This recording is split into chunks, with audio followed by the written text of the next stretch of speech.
हजरत शेख अब्दुल कादिर जिलानी, 5000 अल्लाह वाले और एक पत्थर का हाथ। आइए आपको सुनाते हैं एक बहुत ही दिल को छू जाने वाला वाकया। लिहाजा आपसे गुजारिश है कि हमारे साथ रहिएगा। ये सरकार बगदाद गौसे आजम रहमतुल्लाह अलैह की जवानी का दौर था। हर शहीद की तरह आप भी अपने काबिल उस्तादों के साए में रहे, लेकिन अल्लाह पाक ने आप रहमतुल्लाह अलैह को ऐसी खूबी अता की कि बचपन ही से विलायत का रुतबा अता कर दिया। बगदाद शरीफ पहुंचने के बाद मदरसा निजामिया में दाखिला लिया। हर इल्म और उसके माहिर और बाकमाल उस्ताद से पढ़ा इल्म हासिल करने के साथ साथ आप खूब इबादत किया करते थे। कोई गौसे आजम रहमतुल्लाह अलैह जैसा साहब कमाल फाजिल न था। बड़े बड़े आलम आपकी इज्जत किया करते थे। आप रहमतुल्लाह अलैह के इल्म के चर्चे बढ़ते रहे, यहाँ तक के जवानी में ही आप रहमतुल्लाह अलैह बड़े बड़े आलमों के दरमियान बैठने लगे। इतनी कम उम्री में बगदाद वालों के दिलों पर आप राज करने लगे। इससे लोग आपका दर्स और बयान सुनने आते थे और ऐसा बयान सुनकर उनके दिल बदल जाते थे। आप रहमतुल्लाह अलैह कुरान पाक पढ़ाया करते थे। एक बार आप रहमतुल्लाह अलैह अपने साथियों के साथ कुरान पाक की तिलावत कर रहे थे। शागिर्दों की एक जमात आपके पास बैठी हुई थी और सब कुरान सीखने लगे। यकदम आप रुके और कुछ देर खामोश हो गए। किसी की जुर्रत न हुई थी कि आप अलैहिस्सलाम से सवाल करें। कुछ ऐसा आपका रूब दबदबा था। कुछ देर के बाद आपने फरमाया कि आप मुझे कब्रिस्तान जाना पड़ेगा। साथियों ने अर्ज की, हजरत क्या मामला हुआ? खुदा न खास्ता कोई फौत हो गया है? आप रहमतुल्लाह अलैह ने फरमाया, अभी फौत नहीं हुआ, बल्कि उनका विसाल बहुत साल पहले हो चुका है। अर्ज गुजार हुए, आप रहमतुल्लाह अलैह किसकी बात कर रहे हैं? आपने फरमाया, मेरे उस्ताद शेख हमाद रहमतुल्लाह अलैह की बात कर रहा हूँ। चलो मुझे उनकी कब्र पर जाना है। सब तैयार हो गए और आपके साथ कब्रिस्तान की तरफ बढ़ गए। आप रहमतुल्लाह अलैह चेहरे पर फिक्र लिए आगे बढ़ते जा रहे थे।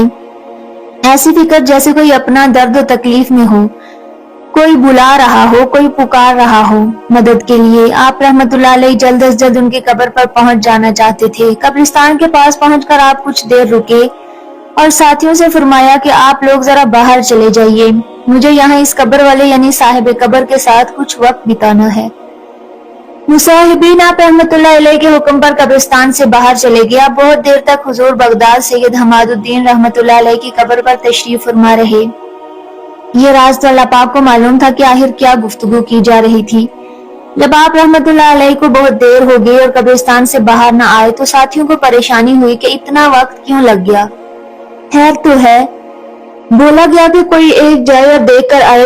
एक साथी आप रहमतुल्लाह अलैह को देखने गया। देखा कि आप रहमतुल्लाह अलैह किबला रुख होकर नमाज पढ़ रहे हैं और नमाज ऐसी कि लंबा रुकू, लंबा क़याम, लंबे सजदे आपने किए। फिर आपने देखा कि आप रहमतुल्लाह अलैह सर झुकाए, आंखें बंद किए हुए दुआ कर रहे हैं। इस दुआ में इतनी ताकत थी कि अचानक एक करिश्मा हुआ कि शेख हमाद की कब्र के अंदर से नूर कूदने लगा, जिससे आसपास की सब कब्रें भी रोशन हो गई। वो मंजिर इतना पुरकैफ और हसीन और दिलकश था कि वो शख्स इस नजारे में खो सा गया। सईदना पीर ने पीर दस्तगीर गौसे आजम रहमतुल्लाह अलैह दुआ करते रहे। इतनी तरफ इस दवा में थी कि आंसू बहते जा रहे थे और दुआया कलिमात लब मुबारक से निकलते जा रहे थे। क्या माजरा था साथी समझ न सका, और इतनी शिद्दत से दुआ मांगने का क्या मकसद था? आखिर क्यों हुजूर रहमतुल्लाह अलैह इतना रो रहे थे? जब उस शख्स को थोड़ा होश आया तो कब्रिस्तान से बाहर आया, जुबान बंद, दिल चुप, नजर हैरान, दिल में रोशनी ही रोशनी। ये शानी विलायत देखी गौसे आजम की अक्ल दंग थी। वो सवाल दिल में लिए बस आपका मुंतजिर था। जब गौसे आजम रहमतुल्लाह अलैह कब्रिस्तान से बाहर आए तो आपसे पूछेंगे आखिर इस दुआ को करने का मकसद क्या था। काफी देर के बाद आप रहमतुल्लाह अलैह कब्रिस्तान से बाहर आए और चेहरे पर दिल लौटने वाली मुस्कुराहट थी। इतना इत्मीनान देखकर वो लोग पूछने लगे, हजरत सईदना औलिया गौसे आजम अब्दुल कादिर जिलानी रहमतुल्लाह अलैह क्या बात है? तो आप रहमतुल्लाह अलैह ने फरमाया, हाँ बस खुशखबरी है। साथियों ने पूछा, कैसी खुशखबरी? हजरत ने फरमाया, तुम सब जानते हो मेरे रूहानी उस्ताद थे। जुबैर नौजवानी का दौर था और अल्लाह पाक के करम से जो इल्म पाने के लिए मैं बगदाद आया था वो नसीब भी हुआ। अब मुझे महसूस हुआ कि एक रूहानी उस्ताद हो जिसे मेरी मुलाकात भी हो जाए। मैंने अल्लाह पाक के आगे झुककर दुआ मांगी कि अल्लाह पाक मुझे ऐसी हस्ती अता कर दें जिसके साथ रहकर मैं और मजीद निखर जाऊं। बारगाह इलाही में दुआ कबूल हुई। हजरत शेख हमाद रहमतुल्लाह अलैह की सोहबत से मिलने वाले फैज से मेरा दिल में इश्क इलाही और भर गया। میرے ساتھ شیخ کے اور بھی شاگرد ہوا کرتے تھے اور ایک بار ہم کسی نہر کے پاس سے گزر رہے تھے۔ یہ رات کا وقت تھا اور ہم سب اللہ کا ذکر کرتے ہوئے وہاں سے جا رہے تھے۔ اچانک شیخ نے اپنے دائیں یعنی سیدھے دائیں ہاتھ سے مجھے نہر میں دھکا دے دیا۔ سردی کا یہ موسم تھا، نہر میں گرنے سے میرے سارے کپڑے گیلے ہو چکے تھے۔ ٹھنڈی ہوائیں مجھے کپکپا رہی تھی پر میں خاموش رہا۔ میں نے کچھ نہ کہا، نہ غصہ کیا، نہ یہ عمل برا لگا۔ پھر شیخ پیار سے میرے پاس آئے اور فرمایا، اے عبدالقادر، ہم آپ کا امتحان لے رہے تھے اور آپ اس امتحان میں کامیاب رہے۔ ہم دیکھنا چاہتے تھے کہ آپ کی پہنچ کہاں تک ہے، اور آپ کی تو شان ہی اللہ پاک کے ہاں بہت اونچی ہے۔ اللہ تعالیٰ آپ سے بہت محبت کرتا ہے۔ اتنی کم عمری اور جوانی میں ایسا مرتبہ ہر کسی کو نہیں ملتا۔ حق کا صبر بھی دیکھا ہے میں نے، آپ کا وہ علم بھی دیکھا، اور بس پتہ چل گیا کہ اللہ پاک نے آپ کو کیا رتبہ عطا کیا ہے۔ اب شیخ نے کسی دشمنی یا بغض یا بس دیکھنا چاہتے تھے کہ میرا یہ شاگرد کس منصب پر ہے، جو انہوں نے دیکھ بھی لیا۔ پھر سلسلہ یوں ہی چلتا رہا یہاں تک کہ شیخ حماد کا وصال ہو گیا اور میں آج پھر ان کی قبر پر پہنچا تاکہ ان کے لیے دعا کر سکوں۔ اسی لمحے الہام ہوا، میں نے آنکھیں بند کر لی۔ میں غور کرنا چاہتا تھا کہ آخر شیخ مجھ سے کیا کلام کرنا چاہتے ہیں۔ ایک دم شیخ کی آواز آنے لگی، اے عبدالقادر، بہت دن کے بعد آئے۔ مجھ سے ان کا کلام جاری رہا۔ پھر جب میں نے آنکھیں بند کی تو دیکھا کہ حضرت بہت خوبصورت سے باغ میں ٹہل رہے تھے۔ شاندار پوشاک یعنی لباس پہنا ہوا ہے۔ اللہ پاک نے ان کو جنت کے اعلیٰ مقام میں محل بھی عطا کیا۔ ایک دم میری نظر ان کے سیدھے ہاتھ پر پڑ گئی تو وہ سیدھا ہاتھ پتھر کا تھا، ہل بھی نہیں سکتا تھا، یعنی بے جان تھا۔ جب میں نے شیخ حماد رحمۃ اللہ علیہ سے معلوم کیا شیخ یہ ہاتھ کیوں ایسا ہو گیا، تو فرمانے لگے، اے عبدالقادر جیلانی رحمۃ اللہ علیہ، جوانی میں ایک بار آپ کا امتحان لیا تھا، اسی سیدھے ہاتھ سے آپ کو پانی میں دھکا دیا تھا۔ وہ پانی اتنا ٹھنڈا تھا کہ اس پانی میں کوئی گر کر فوت ہو جاتا، اس کی موت ہو جاتی، لیکن آپ کی برداشت میں نے دیکھی، اس ٹھنڈے پانی میں گر کر کوئی بھی برداشت نہیں کر سکتا تھا اس ٹھنڈ کو، لیکن آپ کو اللہ پاک نے ایسی طاقت دی ہے، اس طاقت سے آپ نے اس ٹھنڈ کو برداشت کیا۔ پھر میرے بیٹے نے آپ نے کوئی بددعا نہ دی، نہ ہی کوئی آپ نے برے الفاظ کہے، آپ نے میرا ادب کیا۔ میرے بیٹے مجھے کچھ نہ کہا پر اللہ پاک اس سے ناراض ہو گیا۔ میرے ہر عمل کے بدلے اللہ تعالیٰ نے مجھے جنت کی نعمتیں عطا کی، جس کے لیے اس رب کریم کا جتنا شکر ادا کروں کم ہے۔ اور یہ ایک ہاتھ میرا یوں ہی رہ گیا جس سے سخت سردی میں آپ رحمت اللہ علیہ کو تکلیف دی، ٹھنڈے پانی سے کپڑے گیلے کیے۔ آپ رحمت اللہ علیہ نے اس پر صبر کیا اور اللہ پاک کو یہ عمل بہت پسند آیا، لیکن میرا یہ عمل اللہ تعالیٰ نے مجھے اپنی رحمت سے جنت کا محل تو دے دیا، لیکن جس ہاتھ کو میں نے صرف آپ کا امتحان لینے کے لیے، آپ کی طاقت کو آزمانے کے لیے استعمال کیا، جس ہاتھ سے گستاخی ہوئی اس کو بے جان کر دیا۔ اے عبدالقادر جیلانی رحمت اللہ علیہ، اللہ پاک کہ آپ محبوب ہیں، محبوب سبحانی ہے، اور محبوب کو تکلیف دینے کی سزا مجھے مل گئی۔ اللہ پاک مجھے معاف کر دے، آپ کی ہر دعا قبول کی جاتی ہے، میں جانتا ہوں کہ آپ کی دعا میرے حق میں بھی قبول کی جائے گی۔ وہ اسے اعظم فرمانے لگے کہ مجھے بہت دکھ ہوا کہ ان کا سیدھا ہاتھ میری وجہ سے ایسا ہو گیا، جبکہ میں نے تو کوئی بددعا نہ دی، نہ ہی ان کو کوسا، نہ ہی دل میں کوئی برائی رکھی۔ استاد کا احترام بہت ضروری ہے، یہ سب تربیت کا حصہ ہوتا ہے۔ اپنے استاد کو اس درد میں دیکھ کر مجھ سے برداشت نہ ہوا، کیسے برداشت ہوتا جب سامنے وہ شخص اتنا گہرا ہو۔ بس پھر میں نے ان کے لیے دعا کرنی شروع کر دی اور کہا، اے اللہ قادر مطلق، تیرے یہاں ہر شے کی قدرت ہے، تو چاہے تو کسی کو بھی دنیا کی بھلائی عطا ہو جائے، تو چاہے تو جنت میں جگہ مل جائے۔ یا رب دو عالم، تو رحیم و کریم ہے، رب واحد ہے، ذوالجلال ہے، رب العالمین ہے، ہیر کو تو نے جنت کی سب نعمتیں دی، پھر یہ پتھر کا ہاتھ بھی نرم کر دے، تو ان کو صحیح کر دے، تجھے تیری کبریائی کا واسطہ، تیرا یہ عبدالقادر تب تک تیری چوکھٹ سے نہیں ہٹے گا جب تک کہ تو اس عاجز بندے کی دعا سن نہ لے۔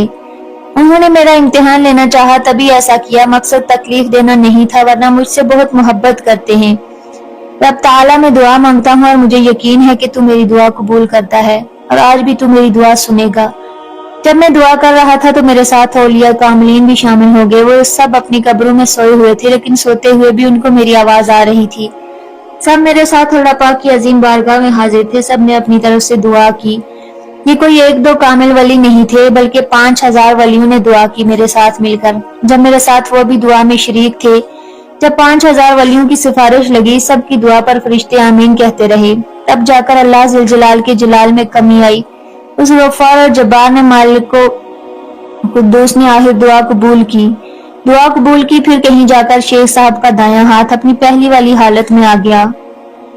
मैंने खुद अपनी आंखों से देखा कि उनका वो हाथ जो पत्थर का था, जब वो हिल नहीं पा रहा था, वो अपनी सही हालत में आकर हिल रहा था।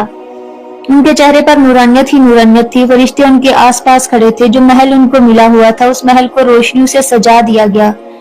जिन पत्थरों को किसी आंख ने आज तक नहीं देखा था, वो पत्थर इस तरह चमक रहे थे कि किसी की आंख नहीं खुल पाती। उनकी रोशनी को पाकर फिर वो मेरे उस्ताद शानदार से लिबास में मेरे पास चलते हुए आए। उनका हाथ अब हिल रहा था। अल्लाह पाक ने उसको इतनी जान दे दी कि वो हाथ से मुझसे मुसाफा करने लगे और कहने लगे, ऐ मेरे अब्दुल कादिर, आपने मेरे लिए दुआ की, अल्लाह ताला आपको जज़ाए खैर दे। जिस दिन नहर में आपको मैंने गिराया था, उसी दिन मैंने आपको मुकाम समझ लिया था। मैंने अल्लाह पाक से तौबा भी की थी, लेकिन जब तक आप रहमतुल्लाह अलैह की सिफारिश नहीं लगती, अल्लाह रब्बे करीम मुझे माफ भी नहीं करता। आज आप रहमतुल्लाह अलैह की सिफारिश लगी, अल्लाह पाक ने मुझे माफ भी कर दिया। मैं आपका इम्तिहान लेना चाहता था। अल्लाह ताला ने आपके दर्जे को इतना बुलंद किया कि आपका इम्तिहान बड़े से बड़ा उस्ताद भी नहीं ले सकता। आपको तो अल्लाह ताला की तरफ से बहुत इल्म दिया गया है। मैं आपकी पहुंच तक कहाँ पहुंच सकता हूँ? मैं आपको भला क्या इल्म सिखाता? आपने तो मुझे जिंदगी का अमल सिखा दिया। मैं हमेशा आपको सबसे ऊंचा पाता हूँ। बेशक अल्लाह ताला ने आप रहमतुल्लाह अलैह को वलियों का सरदार बनाया है। इसमें कोई शक नहीं। जो वली इस दुनिया से जा चुके हैं, वो वली जो आने वाले हैं, वो सब आप रहमतुल्लाह अलैह की विलायत कामला का इतराफ करते हैं। वो आपको सरदार मानते हैं। वो 5000 औलिया कराम जिन्होंने आपके साथ मिलकर मेरे लिए दुआ की, वो सब आप रहमतुल्लाह अलैह की वजह से मेरे लिए दुआ करने आए। वो आपसे इतनी मोहब्बत करते हैं कि इन 5000 औलिया कराम ने अपनी कब्रों में बैठकर अल्लाह ताला से गिड़गिड़ा कर दुआ की, और ये सब आप रहमतुल्लाह अलैह की बरकत से हुआ।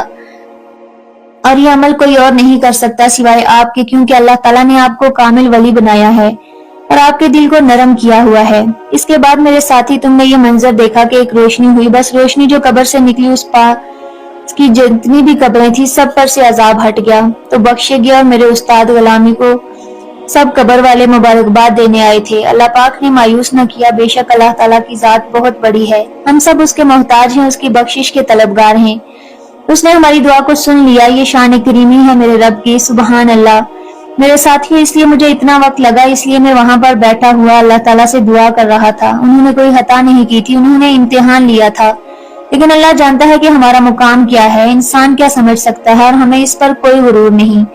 सारे साथी आपको मुबारकबाद देने लगे कि अल्लाह पाक ने बेशक आपको बहुत अजमत वाला बनाया है। सलाम है आपकी अजमत को। आपने किसी का दिल न तोड़ा। आपने कब्र वालों की आवाज भी सुन ली। आपकी हर दुआ कबूल की जाती है। और फिर उसके बाद गौसे आजम रहमतुल्लाह अलैह को जब भी उनके वो उस्ताद शेख हमाद रहमतुल्लाह अलैह ख्वाब में दिखते, तो वह जन्नत में बहुत ही खूबसूरत से लिबास में टहल रहे होते, और उनका सीधा हाथ यूं जगमगा रहा होता जैसे अल्लाह ताला ने इसमें नूर भर दिया हो। सुबहान अल्लाह। यह आपकी दुआ का करिश्मा था। आज की वीडियो में था बस इतना ही। मजीद ऐसी ही इस्लामिक वीडियोस हासिल करने के लिए इस्लाम वॉइस चैनल को सब्सक्राइब करके हमारी फैमिली का हिस्सा जरूर बनिएगा।